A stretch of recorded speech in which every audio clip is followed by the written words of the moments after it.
Ye, the artist formerly known as Kanye West, is apologizing for his anti-Black and anti-Semitic remarks that he's made over the recent years. Now, the rapper bought an ad in the Wall Street Journal, not too shabby, to publish a letter titled "To Those I've Hurt." Ye has bipolar disorder that he attributes to brain damage from a car crash 25 years ago. He wrote in the published letter that he, quote, lost touch with reality. He said and did things that he deeply regrets, according to the letter. He said he hit rock bottom just a few months ago, and his wife encouraged him to finally get help. Ye wrote that he's not a Nazi, and that he's also not an anti Semite. He says he's not asking for sympathy and he doesn't want a free pass. He only is asking for patience, understanding, and forgiveness. He said he's now got an effective regime that includes medication, therapy, exercise, and clean living. Now, all of this, the apology, everything comes ahead of some new music from Ye. According to Spotify, he has a new album titled Bully that is set to drop soon. I'm not saying that's why he's doing this. It would just be irresponsible for me not to at least mention that that's coming up on the pike too. All right, y'all. Anyway, joining me to discuss this is somebody who I have deep respect and admiration for. Dr. Alauna is here. She is the world's first trauma psychiatrist. Dr. Alauna is a graduate summa cum laude from Xavier University. She earned a medical degree from Baylor College of Medicine in Houston, Texas. And after a 12-year career serving thousands of U.S. military veterans, she transitioned from full-time clinical practice to focus on scaling trauma-informed mental health education. She's amazing. She's brilliant. She's wonderful. And she's here on Night School. Doc, thank you for joining us. Thank you so much for having me. I'm excited to be here. So talk to me, first of all, about your reaction. We're going to get to the medical stuff, and maybe it's tied in. But when I saw this, the first thing I heard in my brain was, oh God, more BS from Ye. You know, another apology. Next week he'll say something else offensive, and then it will go back into the loop. He'll sell us a bunch of awesome art, and then he'll go back to being a jerk. But something about this letter felt different to me. It felt more authentic. It felt humane. It felt humble. It felt sincere. I don't know. It felt different. And I'm a sucker. You know, I'm the Charlie Brown that tries to kick the football every time. But this felt different to me. What was your read of it when you saw it? Well, my personal stance was like, right. Okay, Kanye, like, what you got for sale? What's coming up? But the trauma psychiatrist in me, right, has actually for a long time really felt like there's a lot of layers to what's going on with Kanye. In fact, I did a episode on my podcast, Minding Your Amygdala, about this a while back, just talking about the layers of things that may not be noticed, including the brain injury that he mentioned. That frontal cortex is our decision maker. And he, if you have a severe enough accident to break your jaw and have to be talking through the wire, your brain also got knocked around in there. So if your frontal lobe is damaged, there's impulsivity, lack of ability to plan and put things together. There is, look up Phineas Gage. He was one of the first people where we discovered what the prefrontal cortex does, because he caught a railroad spike through his and survived, and it completely changed his personality. So what we've seen about Kanye over the years is likely more than bipolar disorder, but it's bipolar is just an element of it. But certainly, I don't think that we rule it out. I think we have to take him in a mental health context. So I'm glad you said that, because there are a lot of people who have heard him say, I have a mental illness, a mental health condition that was brought about by a car accident. And a lot of people found that hard to believe. Even if they accepted a mental illness, they would say, and I've heard people say, you're just making excuses to hide the stigma and shame of having mental illness, so you're blaming it on a car accident. But I'm hearing you say that that's actually a legitimate possibility. Well, first of all, we have somehow tried to separate the brain from the body as if mental illness does not come out of a brain that is having a problem. And so anytime you see someone acting, quote, crazy in a way that you may not understand, their brain and their biology is doing something on the inside. And I mean, honestly, if we as a society were mental health literate, we would not have a demented president. But that's not the topic we're on today. But we are at the point where I think it's essential for us to understand mental health as a these are brain based conditions. People with traumatic brain injuries, people with, he's mentioned it being autism. I think one thing is important to talk about in what he said in his letter is that when you are experiencing the mania of bipolar disorder, you might feel like God. You might feel you lose yourself. Their chemicals are surging. Their brain chemistry is doing something that sends their mind off into a tangent where they may talk rapidly and confused. We've seen Kanye have these meltdowns. He had it on the stage after Katrina. He's the one who blurted out, Bush. What was it? Bush don't care about black people. Yeah. Like Wait, we've you saying that seen that's mental health too? Is he? He can't just be a jerk, or he or is like now. Look, rambunctious, or he in the. And might I thought just what he be did a with George jerk. Bush was courageous. To be clear, I agree with what he did with George Bush. I thought he said the right thing. He looked nervous. He was shaking. He just looked at somebody who just wanted some attention, but also was saying something important. You said maybe I mental think health. we have to understand that we all have a mental health landscape. Kanye, you, me, every walking human being has a brain. You and I kind of talked a little bit about this. Those emotions are going 100% of the time inside of our brain, and our primitive brain is very dominant in our thinking. So a lot of times what we think of is a asshole. We can put diagnosis on it like narcissistic personality or PTSD or Asperger's, but there is a biology that we can't see. We've only just gotten to the point of being able to put ourselves in machines and see, oh, this is the part of the brain that's lighting up and doing this at this time when this person is doing that. Yeah. So we have a high level of misunderstanding when we see people. Yes, he might also be behaving like a jerk, and he does do that very often. And I'm not saying that he doesn't, but two things can be true at the same time. Kanye goes into he's talked about doing nitrous oxide. He's in his music, he talks about alcohol and drugs and sex addiction and I actually stopped listening to his music years ago, but Kanye has made some of the music that helped me in my journey. Ultralight Beam, like what? That Right. with Chance, like the Kanye's challenge, as a lot of people with bipolar disorder will tell you, is that the lure of mania is so tempting to creative people because that's when they make their best songs. That's when they're disinhibited. They make their best art, but they're not also in their right mind thinking about consequences.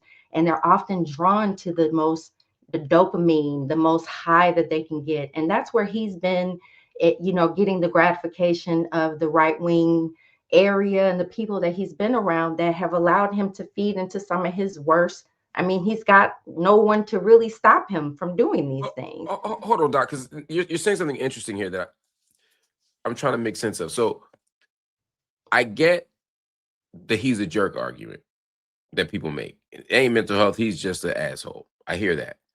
Then I hear the no, this is mental health. He can't control it piece.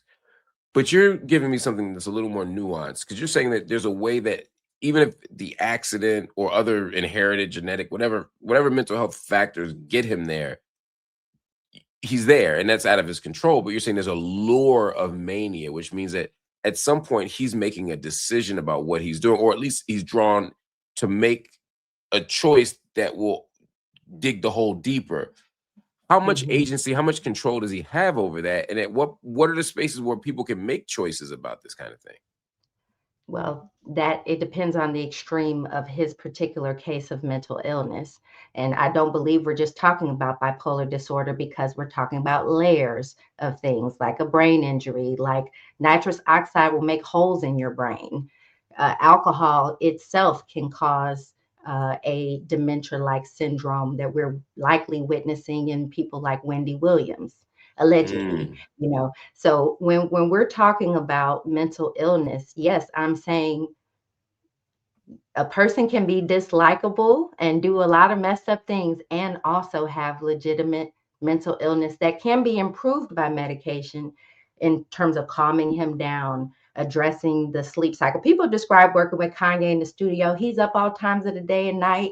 He can create 2, 3 o'clock in the morning and go days and that type of thing without stopping. That's evidence of the creativity that pours out of people when they're in a manic state. So when you take medications and they calm you down and you're, making different decisions and you're going to bed at night, like that takes the edge off of the creativity. So for many people who are find some of their mania to be useful, they often will think other people are the problem when they're telling them, hey, you need to take medications, you're not thinking straight. Other people, you become paranoid, you become distrustful. So we're relying on the brain that is broken or in this particular state, experiencing an intense chemical storm that we don't fully understand, to make good decisions, and then going, well, because he makes bad decisions, we throw him away, he's a jerk, he's an a-hole. And what's really happening is that this is uncontrolled mental illness. Kanye needs a living will and advanced directive that addresses behavior, so that he can have a plan in place for when he does start to lose touch with reality, that's already set up. And hopefully he finds a trusted circle. It sounds like he has one. That's the one thing that really started to pull me back, because I'm like you, Mark. I'm a little bit of a sucker. I want to see a person get better. I'm not going to listen to his music anymore, because that's a conscious decision not to support the shenanigans. But I really do want to see someone as talented as him that can produce what he's produced. I mean, even the Hitler song, I never listened to it before until I knew I was going to be on here. And I was like, dang, it's a bop. Like, I hate it. I hate that he can make a bop. right. Even though it's uh, I, offensive and even though it's a bop that's offensive and anti-Semitic and unacceptable, and I will never listen to it, much less rock to it. I accept your analysis that musically he knows how to make good music, right? And like you said, we just have to make choices about what we're willing to stand for. That takes me somewhere else. He's demonstrated just gross anti-Semitism, whether it's embracing the swastika, which he addressed in the letter, whether it's his making favorable comments about awful human beings, despicable human beings. Uh, I get the mental illness piece that makes you go in these interesting, wild, dark, you know, troublesome directions. But there are people who have said mental illness might make you blurt out stuff or have bad, poor self-control or poor judgment. But this mental illness doesn't make you racist. Mental illness doesn't make you anti-Semitic. Mental illness doesn't make you misogynist. So he can't blame mental health for his anti-Semitic commentary. That must have already been in him. That's what some people say. Explain to people why that's not true or why that is true. mm, I mean, without having talked to Kanye myself, so that's a little more detailed than what I And think I I don't mean can for say. him in particular. I'm just mean in general Yeah, terms. Can somebody who's not anti-Semitic or who's not racist get hit with a mental illness and start saying stuff that they otherwise wouldn't say? absolutely. And I do not want to give Kanye a pass. I'm not giving Kanye a pass, because there have been times in between his episodes where he has been relatively stabilized and still has not fully taken advantage of some of the things that he could do to mend the problems that he has created. So he Yeah. still has not yet to take full responsibility for the damage that he has caused. But can you have a extreme shift in personality and belief systems in the midst of a manic episode? You absolutely can. There was one time on the inpatient unit where I was treating Jesus, Moses, and Abraham all in the Oh same shit. unit. Okay, because those people who were generally, when they were well, they were employed, they were kind, they were mothers, fathers. These are regular people. We need to get past the stigma of mental illness to understand. And no, I'm not saying that Kanye didn't already have beliefs like that. But what I'm saying is that often in the state of mania, people are pulled into things that are stimulating. Drugs are stimulating, sex is stimulating, uh, uh, music is stimulating.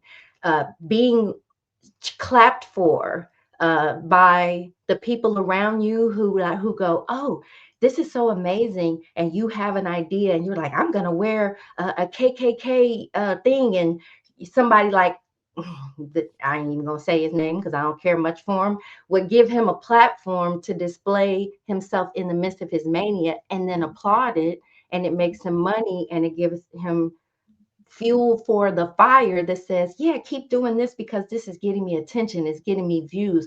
So that's Mm. why I don't patronize anything. I don't buy none of his, buy any of his branding, but I understand the lure of using this as marketing. So I would actually encourage him to not release that new album, or do something about consistently promoting mental health and consistently demonstrating living a sober life, talking about how race, the concept of race is a delusional mental illness that is destroying America, because there's only one human race, by the way. I need to say that. Scientifically, we are genetically 99.9% the same. The concept of race, even though we've embraced so much, that it's literally killing us, and it's a mental illness. There's no supremacy of any type of human being over another. We all divine, damn it. But Kanye is actually in his music talked about that divinity and that God mind, and had mentioned some of those things that helped wake me up in my journey. So I really believe that Kanye is getting pulled in by having such a negative, the negative people around him as friends. When they're putting stuff in front of you when you're in that state, you often are going to go with it because it feels good in that moment. Somebody says Kanye maybe can charm the doctor, but I say it was very manipulative, narcissistic, and phony. Please believe it is manipulation. It is narcissism. There is layers of all of those things in this picture, but it is also reality that when people have he had a brain injury before we even really knew who Kanye was. And Kanye has most definitely over the years in ways that we're like, what the hell is going on with him, right? His mother dying, right? That was seemed to be his tether to reality and someone who would listen to. But again, Let me we could pause there go because that's on and on. that's a comment coming in from Star Child 670 as well. Uh, we talked about traumatic brain injury. We talked about Mhm. car accidents. We talked about the genetic inheritances. But trauma, what role does trauma play in this? Because with Kanye, we got his mom dying suddenly and tragically, on top of the car accident, on top of Mhm. whatever biological stuff he just brought to the table that he can't control. That's a hell of a mix if the trauma can do something serious as well. I understand trauma, a psychological trauma like your mom dying, an event happening. I get how it leads to depression. I get how it could lead to all kinds of sort of attitudinal things. But how deep can the trauma go in relation to these other factors? I think they all sort of pile on together. So I appreciate you asking this question because I go by the trauma psychiatrist. I believe that trauma is far more common and more pervasive than what we have learned to appreciate it as. People would not think of not just his brain being injured or his jaw being injured in the accident, but when you have a terrible accident like that, there's psychological trauma, there's pain, there's wounds that many times don't get addressed. Most time in life, when people are experiencing things that they individually think of as traumatic, the world around them is not validating, like, yeah, that's traumatic. Whether it's racism, sexism, all of the political stuff that's happening, the shootings that are occurring, like, these are psychological slaps to us as well. So the important thing is that no matter how you get your trauma is programming for the brain. I think it's really important for us to understand that trauma is treatable because it's programming. So what happens is that any person who's experiencing trauma, their brain is absorbing it whether they remember it or not, and it's programming the way that they interpret the world around them and how their brain responds to what they're dealing with. So I think for Kanye, and if for anyone who goes through losing a parent, especially the details of her passing, related to doing a surgery for appearance sake, and Yeah. him losing, the in the song that he made that was so abhorrent, he was talking about losing his family and how angry and painful it was for him to go through losing his family, and how that drove him to embrace being a villain. That was where that song, the impetus of that song, came from. And I find it extremely interesting that they're using it as an excuse to say N word, you know offensive wording. I won't even say it and get strikes on the page. But it's now them using these terminology. To me, the N word means ignorant, more than it is a color. It is a person and a personality, and they're just demonstrating how ignorant they are with these remarks and this behavior. And Kanye has given them that platform, so he needs to make his solution just as loud, if not louder, than the problem that he's helped create. That's what I believe. I don't care what he does as far as the music. I'm not listening to it. But I do want to see him consistently work on his own wellness and get back to embracing one version of Kanye West, not all these Yeezy and Yay and all these other things. Like, come back to being a consistent person that takes your medication and takes your mental health seriously, because that kind of example could help generate a conversation between different parties that needs to happen for America's healing. I can't hear you, Mark. Is it possible for him to do that healing work that you're describing and stay in the public spotlight? Like album close, all that stuff. Should he just be like shutting it down and just focusing on his own journey, returning to music, returning to content making? Is that a good idea? Is that possible even? I think he should do his private healing, but I know Kanye is not going to be a private person. He is a public figure, and he really can't even get away from being a public figure at this point. So he can do both. He can privately heal, but then he can also stop monetizing this drama, right? Like, he doesn't have to. I mean, I don't know the man's money, but I do know he could uh, donate his album proceeds, and make a partnership with a mental health organization, and be a outspoken spokesperson for people learning about bipolar disorder, taking their medications, getting into treatment, getting help. Like, he can, he somebody pointed out he thrives on attention, so he's not going to be the kind of person or personality that's just going to be silent. I don't think that advice would be something he could follow, but he's certainly in the background. If he continues to do what he says he's going to do in the letter, so it's a wait and see kind of thing. But if he does continue to do that, then we should see the evidence over time of him making decisions that aren't just making enriching him, but actually helping solve this problem in the world. I can't hear you. What did you make of the letter itself?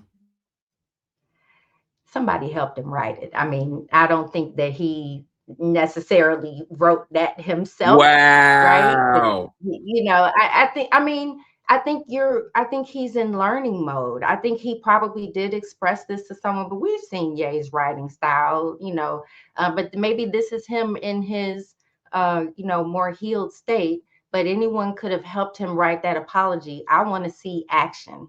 I don't want to see words. I want to comment on something that somebody said about him being a genius, because I did watch his documentary, and I do think that he's a genius in music. But I think we have to be really careful when we use the term genius. We tend to mean it like, well, this person is just so smart and so amazing and so remarkable. But being a genius in making music is not being knowledgeable about everything. Being Right. a genius doesn't mean you're always right. And I'm sure that even a genius in, like, Elon Musk is probably a genius in his own way, but he makes a lot of messed up decisions and says a lot of horrible things.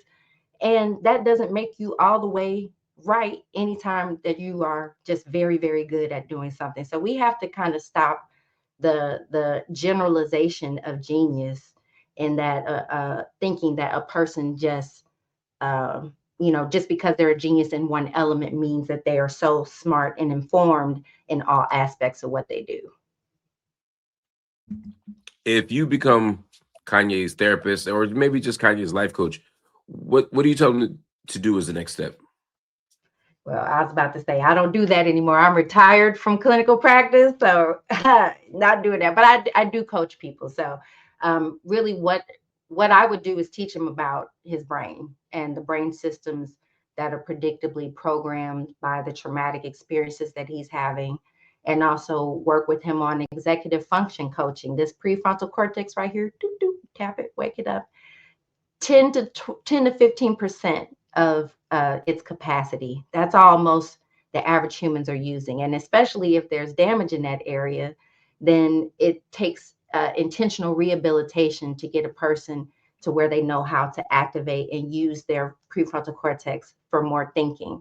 So, empathy skills practice is what I do. I teach people not just empathy as in connecting to the invisible emotions of the situation, but perspective taking, using your imagination to step out of your own thought process and be able to appreciate other people's background, thought process, and understanding. So I would be working with him in those regards. But I think more than anything, he needs a village.